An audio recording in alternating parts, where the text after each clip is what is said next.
Bom, pessoal, boa noite. Gravar o pós-jogo aqui, um pouquinho de atraso, mas estamos aí. Bom, Vasco venceu o Atlético Paranaense, vitória importante. Vitória que faz o time chegar à oitava colocação. Estávamos no Z4 até a partida e aí, como tá tudo embolado, conseguimos aí dar um salto na tabela. Mas enfim, tá muito embolado ainda. Eu sempre falo que o campeonato é nivelado por baixo. Se você não é palmeirense ou flamenguista, toda preocupação é válida, porque os elencos se equivalem muito, né? Você vê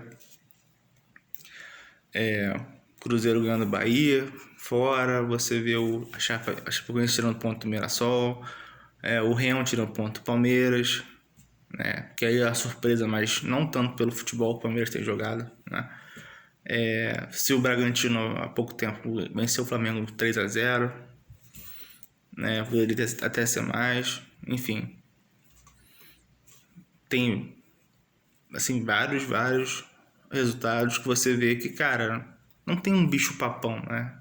Você pode falar do Flamengo e Palmeiras em relação ao elenco, mas você vê assim, para baixo você tem o Fluminense que é o terceiro, São Paulo, você não vê. O Vasco venceu os dois, tem noção? Então você não vê grandes elencos, entendeu? O próprio Atlético Paranaense, o Coritiba meio que começou bem, já caiu. O Vasco hoje já passou o Coritiba no número de vitórias, se não me engano. Ou o saldo, mesmo número de pontos. O Coritiba estava bem na frente do Vasco. Você entende? Então, assim, a gente não sabe quando é que esses times vão se manter lá em cima. A gente não sabe quando se Cruzeiro e Corinthians vão conseguir subir da parte de baixo. Se eles vão ficar lá, acho difícil. Então, assim, o que der para pontuar, principalmente jogos em casa, é importante. Porque, assim, a gente não sabe como é que vai ser a parada da Copa, se vai ter reforço, né? O quantos vão vir, a SAF vai estar acertada, não vai estar, vai sair alguém, enfim, reforços pontuais tem que acontecer, principalmente na zaga. Acho que faltam 2 zagueiros, faltam 5, um 9 e um 10, é o que eu acho. Vamos lá. Em relação ao jogo de domingo, eu acho que foram 2 tempos distintos. Eu acho que o Vasco jogou bem no primeiro tempo, embora deixou muito o Atlético jogar. Tá um buraco no meio, a marcação não estava legal. Acho que a pressão que o Vasco tentou fazer, né, subindo as linhas, não foi muito boa. Tanto até que o Atlético teve espaço para trabalhar. Claro que o Vasco já teve aquela cabeçada do Spinelli no começo do jogo, já poderia ter feito um gol, teve bola na trave, enfim. Teve o gol do Thiago Mendes, que é um volante que chega, né? A gente sabe que ele ajuda a criar. Tabelinha ali com Puma e, enfim, 1-0 merecido, mas sempre tem aquela ressalva, né? Antes teve o lance lá do Atlético, o Léo Jardim salvou, que o cara gira em cima do Cuesta de maneira bizonha, né? Um canhoto girando para a esquerda. Quem iria adivinhar, né? Só o Cuesta que não entendeu. E assim, foi muita facilidade que ele passou. Aí você vê Saldívia, Cuesta, Saldívia, não tem diferença, cara. Sabe? É uma coisa que, porra, e os dois estão errando, os dois têm a mesma altura, são baixos. Mas assim, são lances cruciais. O Cuesta já fez aquele pênalti contra o Dax, falhou no gol, né? Primeiro gol do Flamengo naquele lance, e hoje ia falhar de novo. Sorte que não teve, o cara estou e o Ladinho pegou, mas não vem fazendo boas partidas. Não é de hoje, tô falando desde o ano passado, começo do ano também já não foi legal, por isso perdeu posição. E agora voltou porque o Saldívia também tá errando muito, então vai ficar nisso aí, até o Vasco trazer outro zagueiro. E aí o que eu acho é o seguinte, a escalação do Renato foi certa, primeira vez eu acho que ele acerta, perante os desfalques, né, do Barros, Cuiabano e o PH. Esses são titulares, mas ele começa com o Adson finalmente, ele começa com o Rua junto, Começou finalmente também com o Spinelli, né? E o Andrés Gomes de sempre. Então, achei ok. Mas as mexidas eu não curti. Acho que o Brenner, pra mim, não consigo ver futuro nele como 9. Mas ele é segundo atacante, mas o Vasco não joga com dupla de ataque. E não vai jogar. Enfim, mas eu não acho que seja só por isso. Eu acho que se eu botar ele com ele mais um ali pra jogar lado a lado, ele não vai virar um grande jogador, vai fazer diferença. Enfim, ele tirou o Spinelli, questão também de desgaste, de estratégia, mas aí por que não botou o David? O David tem força física, tem a mesma altura, porque o Spinelli ele estava segurando, embora ele tenha defeitos, né, com a bola no pé e tal, ele estava segurando a bola na frente. Ele ganhou a maioria das bolas lançadas para ele no peito, conseguiu proteger, né, conseguiu fazer o Vasco trocar a bola, botar a bola no chão. O Brenner entrou, acabou isso.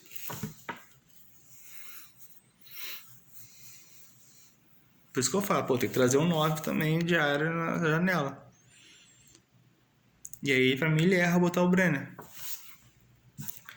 E ele bota o Tietchan antes do Ramon Rick, não teria feito isso, teria botado logo o Ramon Rick. Mas depois aí entrou finalmente o garoto, que ele resolveu dar mais marcação pro time. E de fato também não tinha muita opção, ele não ia botar o Marino, que marca mal. O Vasco ganha de 1-0, né? Final do jogo. Então ele prefere o Ramon Rick, eu acho acertado. E aí chegou no segundo tempo, o Vasco já não estava mais com aquele ímpeto, né? O Atlético sem criar muito, mas teve bola na trave, né? Enfim, bola parada é sempre um terror na área do Vasco. E 1-0 placar perigoso. Só que aí o Vasco deixou de incomodar o Atlético, deixou de ocupar o campo do Atlético. Aí chegou aos 40 minutos ali por ali, 42, ele, vou fechar a casinha, botar o Lucas Freitas, né? Se não me engano, botou mais alguém, não lembro agora. Não sei se foi o... Bom, não sei quem foi que ele botou, mas ele botou mais alguém para fechar ali, né? Porque o Atlético poderia cruzar a bola para a área, ele queria garantir já essa bola aérea. E aí tudo bem, né? Embora no último lance tenha dado um infarto em todo o torcedor. Mas aí é isso. Foram tempos distintos, não é novidade no Vasco. Já temos tabu quebrado aí de 2-1, de 1-0, de virada. Só que eu quero ganhar também de 2-0. Quero ganhar de maneira sem sofrer, entendeu? Não quero ganhar sempre na conta. Nota 6 ali, 1-0, 2-1 apertado, sofrendo, passando sufoco. Eu quero ganhar de maneira, às vezes, de 2-0, de 3-0. Eu sei que é difícil acontecer, mas pelo menos um 2-0 eu acho que o torcedor merece. Porque todo jogo, passar sufoco, olhar, falar, nossa, acaba esse jogo, não aguento mais. Hoje foi assim. Contra o São Paulo, o Vasco virou. Aí também não fez mais um, né? Enfim. Contra o Grêmio, tomou um gol de bobeira e depois um tempo parou e aí quase tomou empate. No final da partida, não precisava também. Entendeu? Então, assim, eu quero ganhar por 2 gols em algum momento. Estou falando 2 gols no Brasileiro, não é Sul-Americana, não é Copa do Brasil. Né? Eu quero ganhar de maneira mais tranquila. Aí o Vasco ainda não venceu fora de casa no Brasileiro também. É importante. Bom, temos o Paysandu aí meia semana. Acho que o Rojas e o Thiago Mendes deveriam começar, mesmo jogando no domingo, porque estão suspensos contra o jogo do Inter. Desfalques importantes, né? Porém o Inter também tem desfalques, a zaga titular, né? Se eu não me engano, também não vai jogar lá deles. Eu acho um jogo acessível, acho que dá para competir. Já falei aqui que é um campeonato muito igual. Então, não tem... Acho que os times oscilam muito. Não tem muita diferença de elenco. Tirando, eu sempre falo, Palmeiras e Flamengo são diferentes e tal. Mas não, os outros não Não tem diferença, muita. Enfim, bom, quarta-feira agora para mim é seriedade, é resolver o jogo no primeiro tempo logo. Se puder, levar a sério, sem salto alto, né? A gente já passou sufoco contra a ABC, já foi eliminado para a ABC, sufoco com a Água Santa, sufoco contra o Operário. Ninguém quer isso de novo. Então é jogar a sério a porra do jogo, entendeu? E depois pensar no Inter. E aí o Vasco assim, vai jogar com o Inter e aí contra o Olímpia. Não sei como é que vai ser o planejamento, mas é um jogo primordial na Sul-Americana. E o Vasco vai ter depois 3 jogos em casa, 2 pelo Brasileiro e 1 pelos americanos nos Barracas. O Vasco pega depois Bragantino e Atlético Mineiro. Tá? Bom, eu não sei como é que vai ser a questão realmente dos reforços, né? Essa questão da SAF aí, tá? Agora parece que vai mesmo. Enfim, bom, vamos esperar para ver o que vai dar. Mas eu acho que o desempenho do Vasco precisa ser um pouco mais. É difícil você imaginar isso também com o elenco que tem, mas eu acho que dá pra gente fazer mais com o elenco que tem. Eu não sou muito fã, às vezes, de você se fechar muito, né?